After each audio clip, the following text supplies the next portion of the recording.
Hello. When you attend a class in philosophy and religious education, you know that you are going to be dealing with subjects in which change is very little in evidence, because both deal with ideas that are immutable. Whether they're right or not is another matter, but they are immutable. And for that reason, when you're in a philosophy or a religious education class, there are certain rules that you have to follow. As I say, you may not agree with them, but they are the rules. It's like you're going to a hockey match, you're participating in a hockey match. You stick to the hockey match rules. You don't suddenly decide you're going to use table tennis rules. Okay, so I'm going to be talking here about a religious education and philosophy class which had a bit of a dust-up with gender identity. So let's first get out of the way my identity. I am Granniopteryx and I upload my videos on YouTube, Rumble, BitChute and Minds. I let you know when I've uploaded a new video on Twitter and Gab. But that's because people on YouTube were telling me they weren't getting the notifications. And speaking of YouTube, if you're subscribed to me on YouTube, just check that you're still subscribed. That tends to fall by the wayside as well. You can help my channel financially. Buy me a coffee. There are some links below. But the best way to help my channel and this video is click that like button and and share and subscribe. Okay, let's talk about this teacher. She was at a girls' school and walked into her class one afternoon and said, "Good afternoon, girls." And then she was forced to humiliate herself because one of the pupils had decided she was going to make herself special by not being a girl, I suppose. Let's just hear more about it. A teacher claims she was left humiliated after being made to apologise to pupils at a private girls' school for calling them girls. Now, she was humiliated because she did apologise, but she didn't need to do that because she should know, we all should know, that when you get caught up in that sort of a situation, you may apologise, but it doesn't profit you. There are other situations where an apology is enough to draw a line under something and then you're all right, but not in these situations. In these situations, if you apologise, you just end up, basically tarred and feathered and run out on a rail anyway. So there's absolutely no point in apologising. You might as well stand up, look them in the eye and tell them, where they could put their job and walk out. It's probably better for your self-esteem. Okay, pupils, £20,000 a year. Sorry, that was a bit of a shock. I didn't see that. Pupils at the £20,000 a year school complained and said not everyone in the class identified as female. Now, you are a philosophy and religious, what is it? Religious studies teacher? Religious education teacher. You are a philosophy and religious education teacher. Yeah, I've said that twice, but that's because it's sort of important. You should know more than most about standing on principles. Well, standing on principles or stamping on principles is the job of the pupils, not yours. They're the ones who are doing violence to the teachers. You're just giving way and you're being suitably recompensed for it. The philosophy and religious education teacher was forced to say sorry,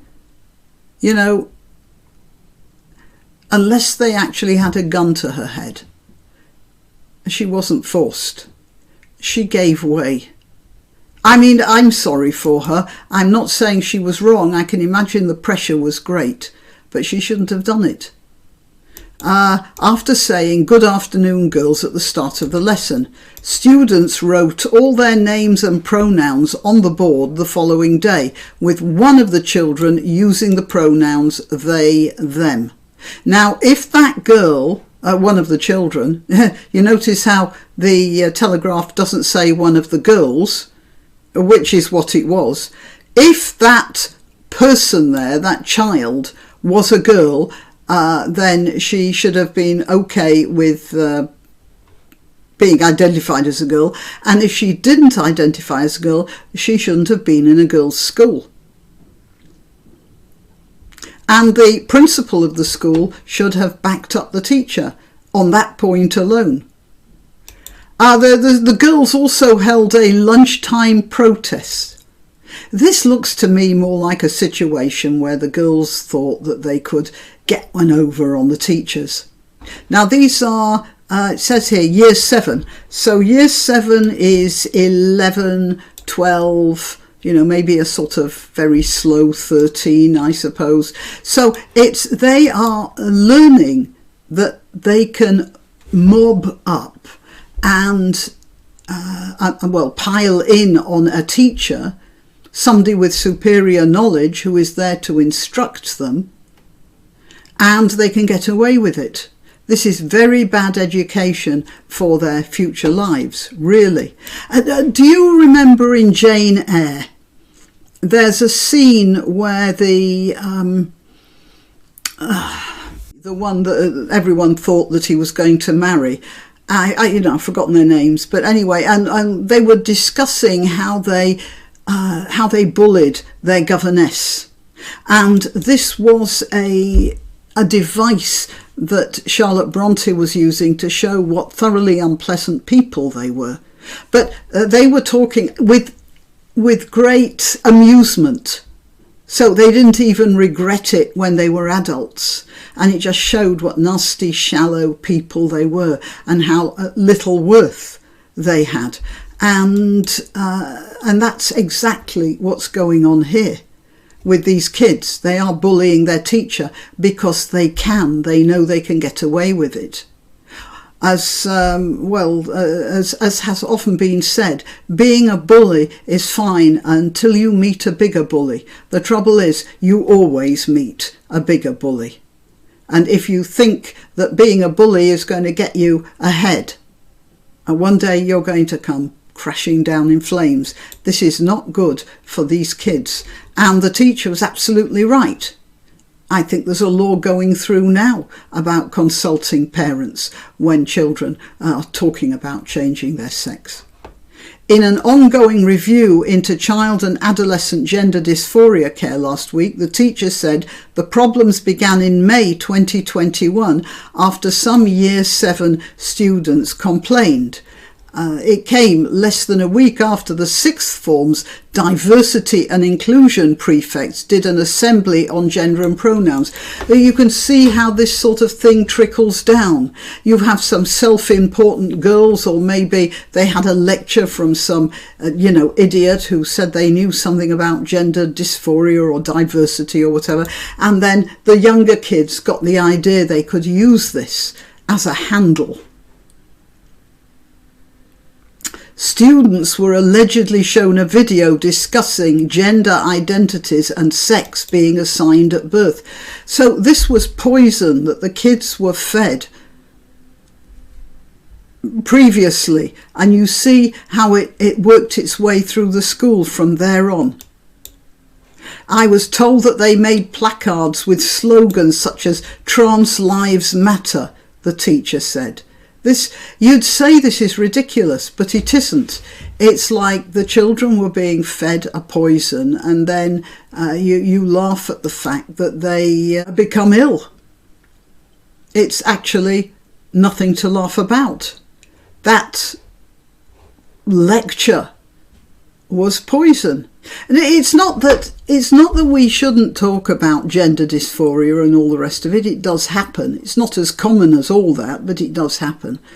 But it shouldn't be a subject of such power in a class full of teenage girls, or in a school full of teenage girls, because teenage girls have enough problems working out who they are, where their place is, and what shape they are as it is. And they don't need fashionable ideas like this being inserted into their brains at this point.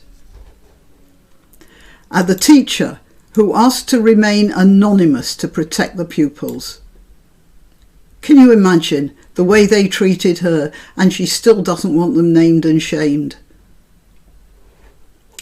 Said she was made to stand to one side, so show your subservience, woman, as the head of year addressed the pupils saying, "No one here would want to hurt you."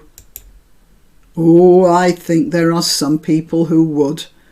I think there might be some people who would think that these children are entitled little madams who need some correcting in some form or another. Addressing the children on her behalf, you see, she wasn't allowed to talk for herself. The head of year said, "I'm sorry you're upset." To these girls, 11, 12-year-olds, 13, 14 maybe in a higher class. No. What is the matter with this school? What is the matter with the head of year? What is the matter with the school principal? Where is the guidance? And then you're all really loved by us. You don't go to a school to be loved. You go to be taught. Yeah, you can be treated with respect, attention, even affection, but not love. The teacher feels she was then managed out by senior staff who refused to extend her one-term contract at the school, which is part of the Independent Girls' Day School Trust. The Telegraph has contacted the trust, which declined to comment to the Mail on Sunday. OK, so a couple of papers have been asking the trust about their behaviour. You know the expression, the inmates taking over the asylum. OK, till next time. Why not treat yourself or a favoured relative or friend to these magnificent examples of merch? The mugs and t-shirts come in the granniopteryx design or Grambo with a firearm or the more deadly knitting needles. Go to www.granniopteryx.com and whatever platform you're watching this on, please click like, subscribe and share.